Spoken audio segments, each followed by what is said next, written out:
Guys welcome back to my channel. तो आज जो ये सेशन होने वाला है, जो वीडियो है, इसमें मैं आपको टैक्स ऑडिट का लास्ट वीडियो प्रोवाइड कर रहा हूँ। मैंने बाकी सारी इन्फॉर्मेशन जो भी टैक्स ऑडिट से रिलेटेड थी वो मैंने सारी आपको बता दी हैं। एंड आज इस वीडियो में मैं आपको बताऊंगा कि हम जीएसटी पेबल कैसे मैच करवाते हैं, है ना। कल मैंने आपको बताया था बट उतना एक्सप्लेन नहीं किया था, क्योंकि कैश, क्रेडिट और जीएसटी ये तीनों हम एक साथ रिकनसाइल करते हैं, है ना। तो मैं बताता हूँ कि कैसे मैच करते हैं। तो जो भी मेरा टैली में 31 मार्च को बैलेंस होता है जीएसटी पेबल का, क्या होता है कि हर मंथ का जो भी पेबल होता है, जैसे मान लो मार्च का है, तो जब उसकी 3B जाती है उसी के साथ साथ हम टैक्स जीएसटी सरकार को पे करते हैं, है ना। जैसे मान लो अप्रैल की मई में गई, तो मई 20 तारीख को 3B की फाइलिंग डेट होती है, तो उस वक्त हम पे करते हैं, है ना। तो इसी टाइप से जो भी फाइनेंशियल ईयर का 31 मार्च होता है उसका अप्रैल में जाना चाहिए, है ना।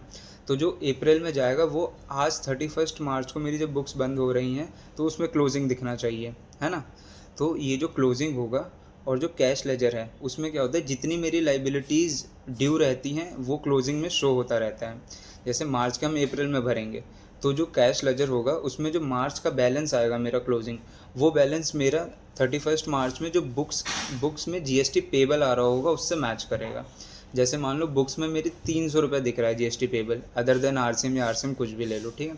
तो वही सेम 300 रुपये मेरा कैश लेजर में भी 31 मार्च को क्लोजिंग दिखेगा, जो कि मैं अगले महीने 20 तारीख को पे कराऊंगा, ठीक है। तो इस तरीके से हम चेक करते हैं। कई बार क्या होता है मैच नहीं होती हैं, तो क्यों नहीं मैच होती है कि भाई गलत एंट्री डाल दी, है ना। कई बार क्या हुआ, हमने आउटपुट को इनपुट में शो कर दिया, मतलब लाइबिलिटीज़ को रिसीवेबल में शो कर दिया, तो वो चेक कर लिया। कई बार नॉन रिफ्लेक्टिंग के बिल्स होते हैं, है ना। कई बार कईयों का इनपुट ले लिया जो नहीं लेना था। तो ये काफ़ी सारी चीज़ें होती हैं जिसकी वजह से मैच नहीं होता है। ऐसे हम मैच कराते हैं क्रेडिट लेजर। क्रेडिट लेजर क्या होता है, क्रेडिट से ही समझ आ रहा होगा, क्रेडिट मतलब हमें इनपुट मिलेगा, है ना। तो जितना भी हमारा क्लोजिंग या इनपुट होता है हर महीने का, वो क्रेडिट लेजर में शो होता है कि भाई इतना मेरा इस बार इनपुट है जो बुक्स में है, एंड इतना ही मेरा क्रेडिट लेजर में मैच होना चाहिए, ठीक है। और उसी को यूज़ करके हम अपनी पेबल की लाइबिलिटीज़ भी ख़त्म करते हैं, है ना।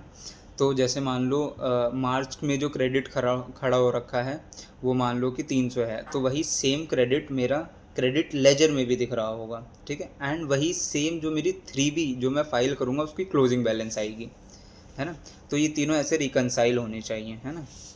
और अगर नहीं होते तो चेक करते फिर हमने इनपुट कैसे लिया है या क्यों नहीं शो हो रहा है।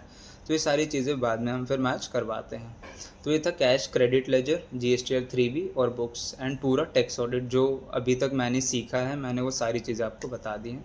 मिलते हैं अगली वीडियो में।